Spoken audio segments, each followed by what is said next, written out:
यदि तुम आत्मा में चलते हो तो धोखेबाजी से किसी ने तुझे विष भी पिला दिया, फिर भी वो पानी बन जाएगा। ये वाचा है आप लोगों के लिए। एक दूसरे को कहो प्रभु की सेवा करना ही फायदा है।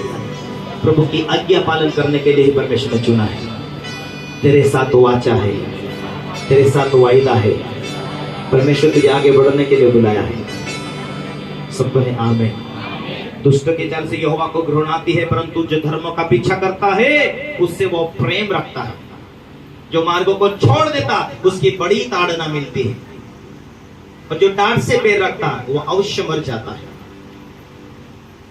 जो मार्गों को छोड़ देता है, परमेश्वर ने तुम्हें चुना हो, तुमने प्रभु के पीछे चलने में मन नहीं लगाया, छोड़ दिया, कभी जाना ना जाना, कभी आना ना आना, आत्मिकता में तुम्हारा मन सही नहीं लग रहा, शायद इसीलिए परमेश्वर कुछ समस्या तुम्हें दिया और आज वो तुम्हारा पीछा कर रही। माफ करना है क्या? कर दो। प्रार्थना करना है क्या? आराधना करना है? कहाँ गलती, कहाँ चुके? सलाह तो लो पास्टर से कि मुझे जीना कैसा हो, मेरी क्या चुक हो रही, मुझे कैसे बढ़ना हो प्रभु में, क्या गलतियां हो रही मुझसे पास्टर जी। मैं आपके सामने मेरी गलतियों को तो नहीं रखूंगी, नहीं रखूंगा, लेकिन मुझे आत्मिक दुनिया में सक्सेस कैसा होना है, बढ़ना कैसा, मुझे समझाओ। मैं बढ़ना चाहती हूँ, चाहता हूँ। Hallelujah, hallelujah. प्रभु के लिए कितना बड़ा दिल रखता हूँ, प्रभु के आज्ञाकारी के लिए, प्रभु के राज के लिए।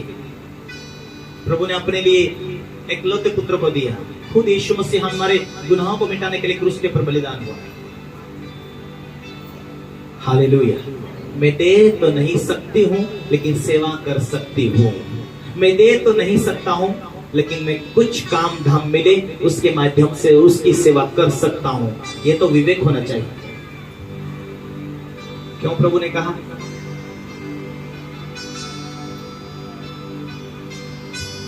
क्यों परमेश्वर ने वाचा किया कि जो तू मांगेगा तुझे मिलेगा? जब तक बालक के समान मन न बनाओ तब तक स्वर्ग के राज में नहीं पहुंचोगे। कितने लोग सुन रहे? बोलो मैं सुन रहा हूं। हाथ तक उठा कर रखे। बन गया बालक के समान मन? जब तक बालक के समान नहीं बनोगे तब तक स्वर्गों की चीजें परमेश्वर कभी नहीं दे सकता। बालक के समान बनकर नहीं जियोगे तब तक परमेश्वर तुम्हारे जीवन बरकत को नहीं जोड़ सकता। जोड़ना है, सफलता पाना है, संघर्ष से बाहर आना है, कुछ बरकत टिके, चंगाई बनी रहे, मुश्किल ना आए, दुख ना आए, तकलीफें ना आए, और मेरे जीवन में परमेश्वर मार्ग को खोलता जाए। अरे तुम आत्मा से भर जाओ। आत्मा से भरने के बाद पवित्र आत्मा को पूछो, तू मेरा सच्चा सहायक है, सफल होने के लिए क्या करूं? अभी तक सच्चा सहायक पाया नहीं, पवित्र आत्मा भरे नहीं, क्योंकि मांगा नहीं तो मिलेगा क्या? पवित्र आत्मा परमेश्वर को कहो, प्रभु मुझे अपनी आत्मा से भर दे। जब पवित्र आप, वो तो पवित्र आत्मा पवित्र है, लेकिन आप उसके लिए पवित्र बने तब भर दिया जाओगे ना। उसकी इच्छा पूरा करे तब वो बात करेगा ना कि मेरे लिए प्लान क्या है, मेरे लिए तेरी योजना क्या है। यदि तुम उस परमेश्वर की आत्मा के द्वारा चलते हो, परमेश्वर की योजना के मुताबिक जीते हो, तो पवित्र आत्मा बात करेगा, तो उसकी इच्छा के अनुसार वो तुम्हें अगुवाई करेगा, बात करेगा, ले जाएगा, सफल करेगा। तुम उसकी इच्छा के अनुसार नहीं जीते और तुम शैतान की इच्छा के अनुसार जिएंगे। शैतान तो झूठ का पिता, सत्य पर खड़ा नहीं रहा, सत्य उसमें है ही नहीं।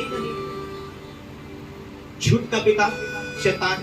और बाइबल ये कहती है, क्या तुम अपने पिता शैतान की ओर से तो नहीं हो? जो स्वयं तो वो आज्ञा नहीं पालन किया, यदि तुम भी आज्ञा नहीं पालन करे तो तुम अपने पिता से हो क्या कि परमेश्वर पिता की ओर से है। परमेश्वर तुम्हें देना चाहता, बढ़ाना चाहता, उठाना चाहता। पहला यूहन्ना की पत्री 3 अध्याय उसका 21-22 में, हे प्रियो, यदि हमारा मन हमें दोष ना दे तो हमें परमेश्वर के सामने साहस होता है।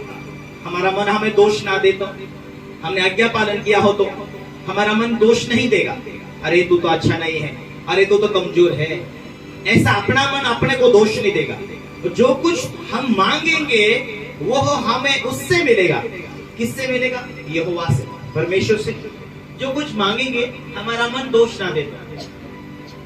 प्रभु मेरे गुनाहों को माफ कर, मेरे दर्द को मिटा दे, मेरे जीवन से रोगों को मिटा दे।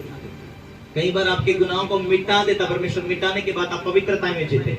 शैतान आपको जीनी जिंदगी में ले जाने के लिए कोशिश करता है, हालेलुया, ताकि तुम परमेश्वर की मर्जी को तोड़ सके, परमेश्वर की बातों को तोड़ सके। फिर आपका विवेक ऐसा लगे, ओ मैं तो पवित्र नहीं हूं, मैं तो आज्ञाकारी नहीं हूं, मेरे जीवन में परमेश्वर की इच्छा मैंने पूरा नहीं किया, मैं वहां नहीं पहुंच सकता, बरकत नहीं दे सकता, परमेश्वर सफल नहीं कर सकता, तो बीमारी को नहीं मिटा सकता। अपने आप ऐसा लगता है।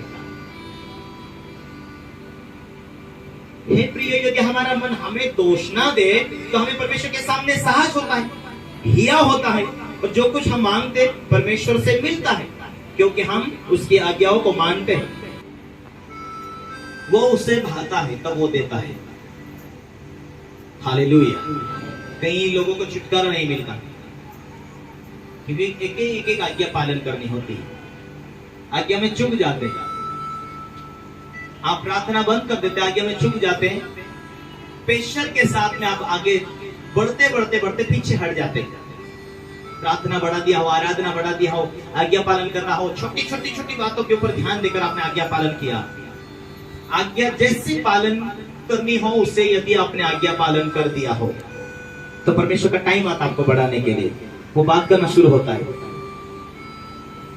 हालेलुया। जो परमेश्वर की आत्मा बात करना शुरू हो तो मैं कम नहीं, ऐसा लगता नहीं, बात मैं किसी से कम नहीं, घमंड आती है, दूसरों को हम नीचा जानते, दूसरों को तुच्छ जानते, मैं बहुत पावरफुल ऐसा लगता है, हालेलुया।